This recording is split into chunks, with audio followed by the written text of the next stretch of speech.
एक ऐसी स्वदेशी कंपनी जिसने 80 और 90 के दशक में भारत को पहली बार कलर टीवी दिखाया, जिसने देश के फ्रिज, एसी और वॉशिंग मशीन जैसी लग्जरी इलेक्ट्रॉनिक्स को भारत के हर आम आदमी के घर तक पहुंचा दिया, जिसने सस्ती कीमत में हर भारतीय के हाथों में मोबाइल फोन थमाया और जिसने डिश टीवी से लेकर टेलीकम्युनिकेशन तक हर सेक्टर में तहलका मचाया। लेकिन 30 सालों तक इंडियन मार्केट पर राज करने के बाद अचानक से इस कंपनी का दिवालिया निकल गया और सामने आया भारत का सबसे बड़ा कॉर्पोरेट स्कैम, जिसमें बैंकों के 90,000 करोड़ रुपए डूब गए। हम बात कर रहे हैं वीडियोकॉन की।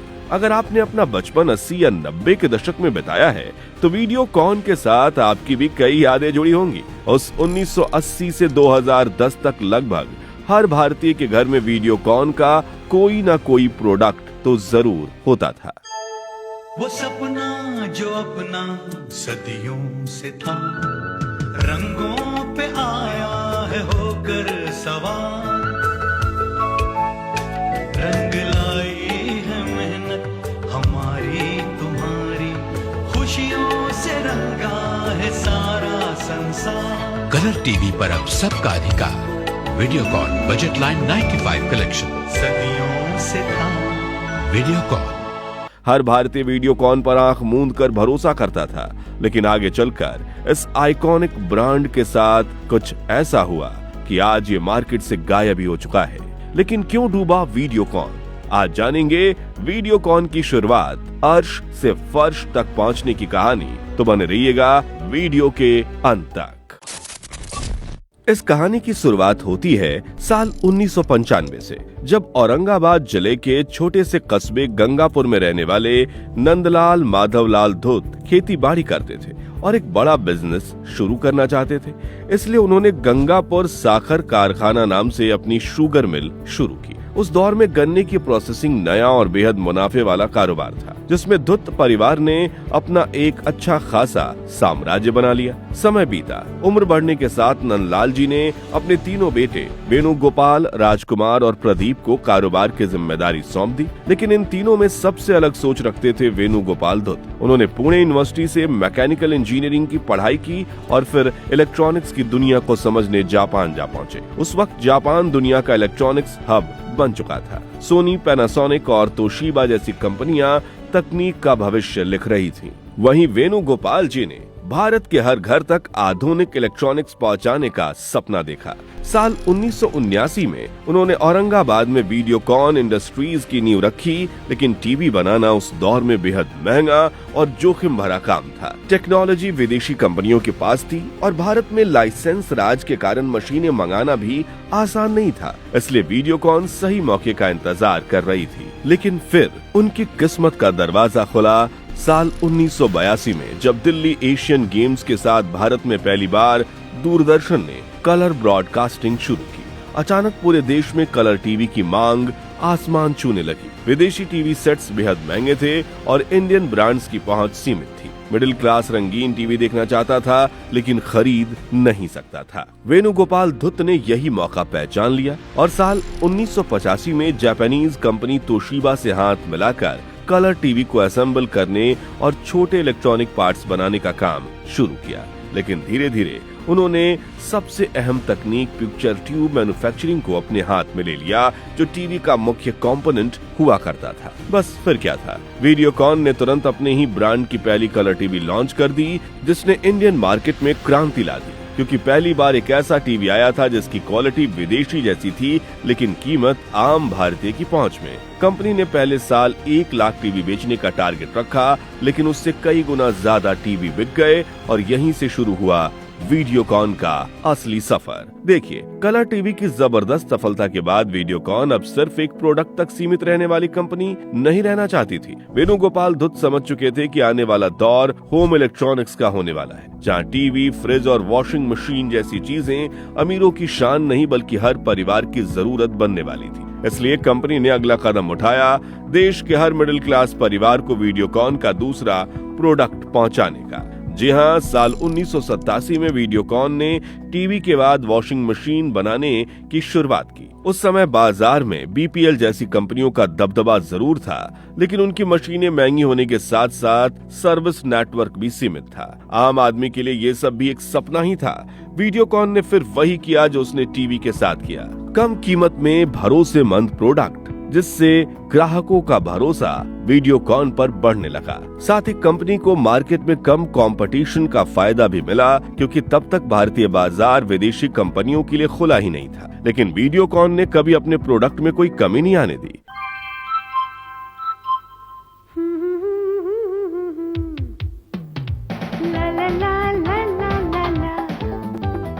वीडियोकॉन वॉशिंग मशीन, ये धोते साफ करते कपड़े भी सुखाते हैं, बस एक ही पल में आप हो गए तैयार। Videocon washing machine, Videocon washing machine. फिर 1989 से लेकर 1990 के दशक के आखिर तक वीडियोकॉन ने अपने पोर्टफोलियो में तेजी से बढ़ोतरी की। Home entertainment system, air conditioner और रेफ्रिजरेटर जैसे प्रोडक्ट्स लॉन्च हुए। हालांकि म्यूजिक सिस्टम उतनी बड़ी सफलता हासिल नहीं कर पाए, लेकिन फ्रिज और एसी ने कंपनी को नई ऊंचाइयों पर पहुंचा दिया। हाय, कुछ टाइम के लिए दादी को आपके पास छोड़ जाऊं प्लीज? थैंक्स।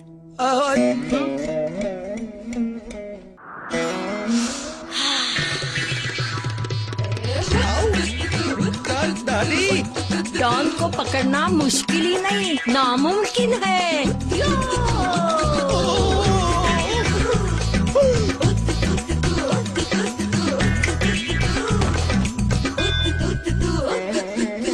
चिड़ी, पानी। दादी, मैं हूँ ना। Videocon, India's #1 range of ACs with DC inverter and Vita Air technology, releases vitamin C ions, keeps you charged.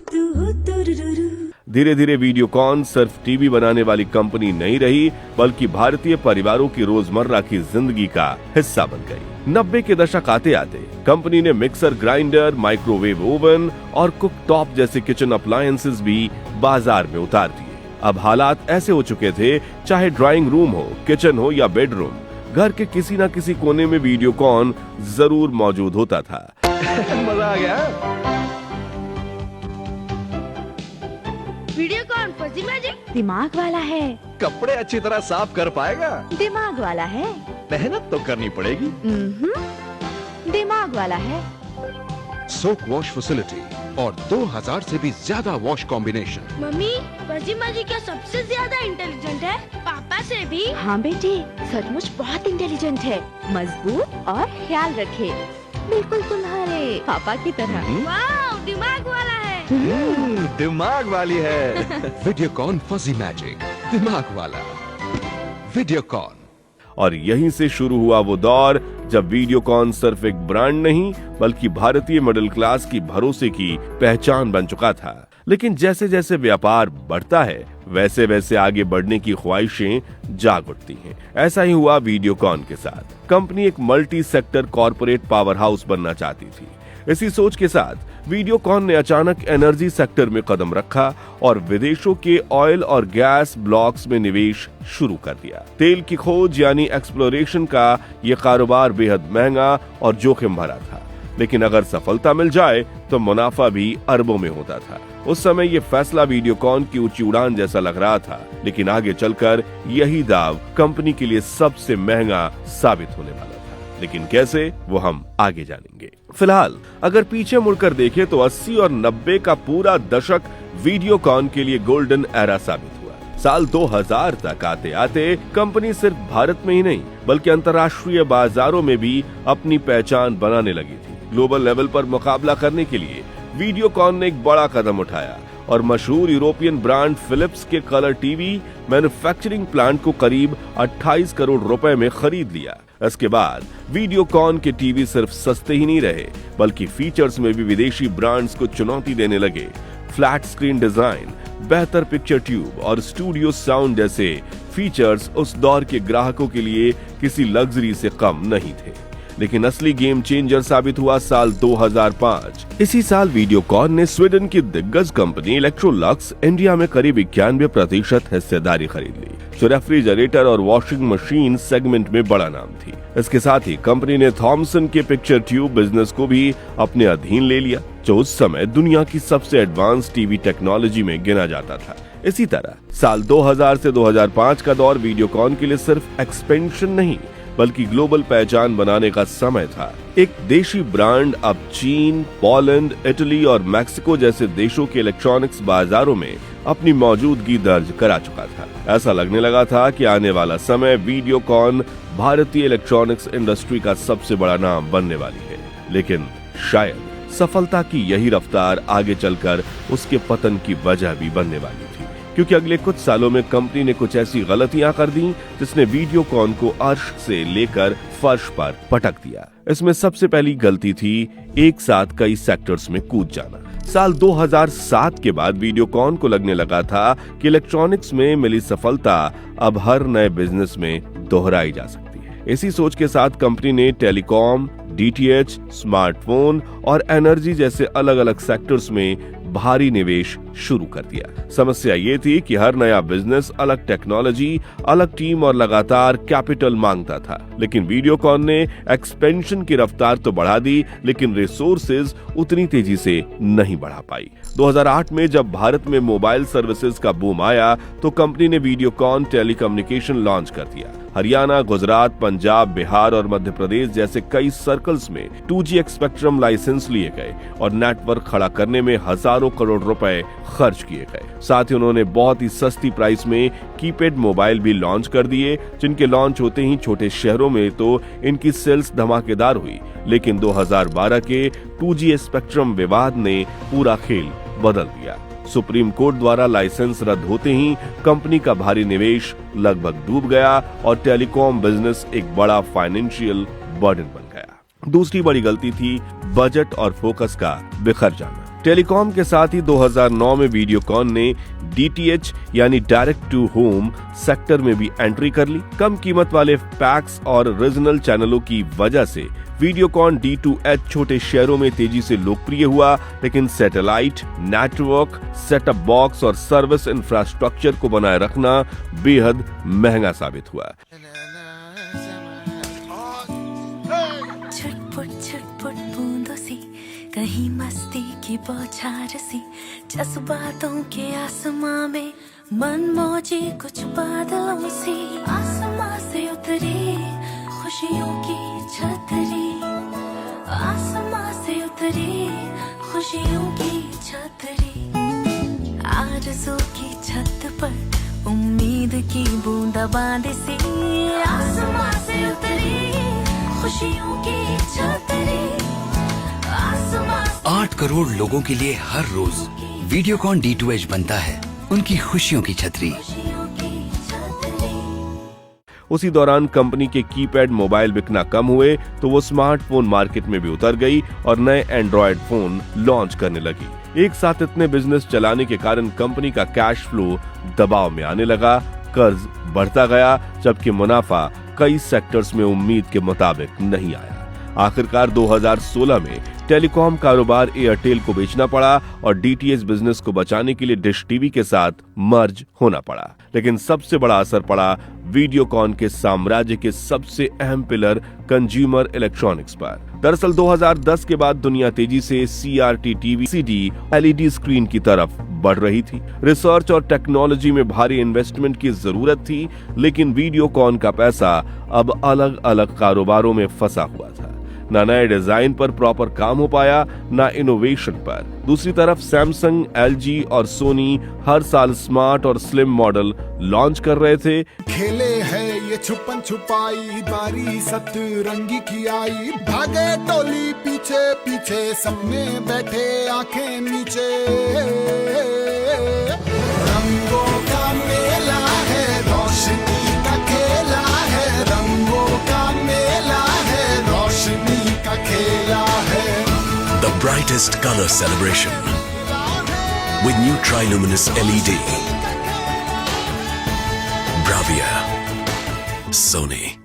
देखते ही देखते कुछ सालों में हालात ऐसे बदल गए कि जो ब्रांड कभी हर भारतीय के घर का भरोसा था, वही टेक्नोलॉजी की दौड़ में पीछे छूटने लगा। इसी लगातार बढ़ते दबाव का असर कंपनी के आंकड़ों पर साफ दिखाई देने लगा। दिसंबर 2015 में जहां वीडियोकॉन को करीब 55 करोड़ रुपए का घाटा हुआ था, वहीं सिर्फ 15 महीनों के भीतर मार्च 2017 तक यही नुकसान बढ़कर 1915 करोड़ रुपए तक पहुंच गया। यानी बेहद कम समय में घाटा करीब 34 गुना तक उछल चुका था। कर्ज बढ़ रहा था, ब्याज का बोझ भारी होता जा रहा था और कई नए बिजनेस उम्मीद के मुताबिक कमाई नहीं कर पा रहे थे। लेकिन असली झटका तब लगा जब कंपनी का सबसे बड़ा दांव ऑयल एंड गैस सेक्टर भी लड़खड़ाने लगा।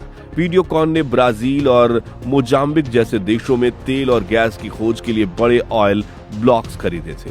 प्लान ये था कि इलेक्ट्रॉनिक्स के साथ साथ एनर्जी सेक्टर में भी अरबों की कमाई होगी, मगर जमीन पर हकीकत बिल्कुल अलग निकली। कई ब्लॉक्स में उम्मीद से बेहद कम तेल मिला, जबकि कुछ प्रोजेक्ट्स तकनीकी और लागत की वजह से अधूरे छोटे पड़े। समस्या ये थी कि इन विदेशी प्रोजेक्ट्स को खड़ा करने के लिए कंपनी पहले ही बैंकों से हजारों करोड़ रुपए का लोन उठा चुकी थी।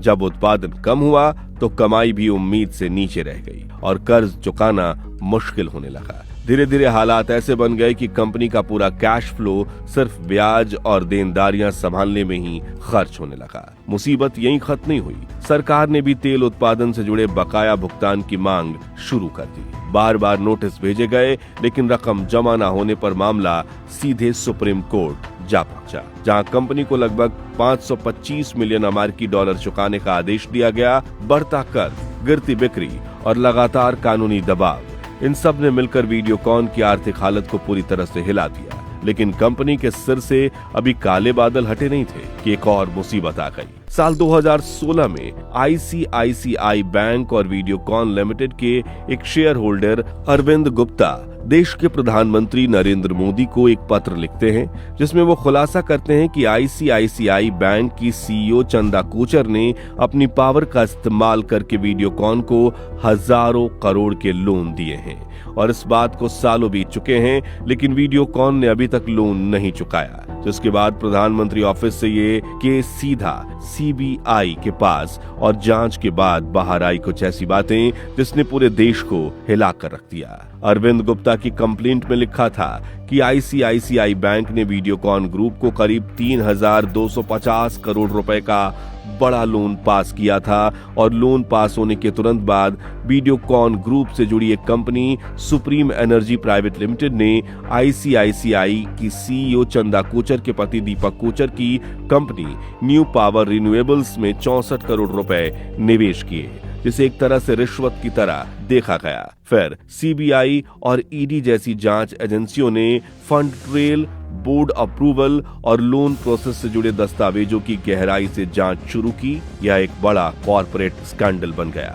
जिससे इंडिया के टॉप प्राइवेट बैंकों के CEO और एक बड़े इंडस्ट्रियलिस्ट के खिलाफ सीरियस चार्जेस लगे। और जैसे ही जांच आगे बढ़ी, बैंकों और रेगुलेटर्स की नजर वीडियोकॉन पर और सख्त होती चली गई। नए लोन मिलना लगभग बंद हो गए, फंडिंग के रास्ते रुक गए और मार्केट का भरोसा तेजी से टूटने लगा।